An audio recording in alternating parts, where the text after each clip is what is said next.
In today's video, I am going to teach you how to access a Google Analytics demo account. This is a great way to explore Google Analytics using real populated data, even if you do not yet have your own website or app connected. The demo account lets you practice reporting, navigation, and analysis without changing anything in a real business account. Start by going to Google Analytics Home. Open your browser, sign in with your Google account if needed, and make sure you land on the main Analytics interface. If you have more than one Google account in your browser, take a moment to confirm you are using the account you want, because access will be added to whichever account is currently signed in.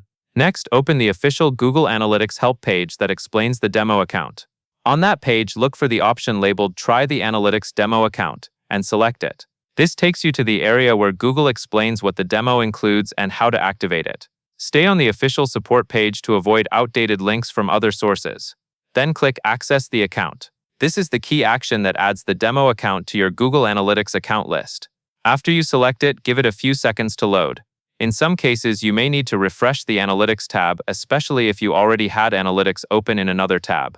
Once access is granted, you will be able to choose between two different demo properties.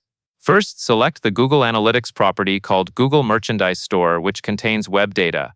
This property is useful for learning website-focused reports like traffic acquisition, pages and screens, and e-commerce-related insights.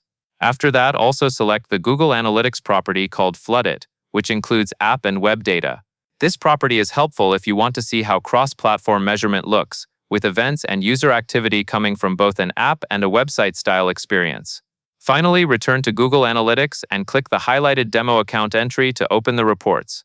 From here, you can browse the report navigation and explore data immediately without any setup. And that is all there is to it.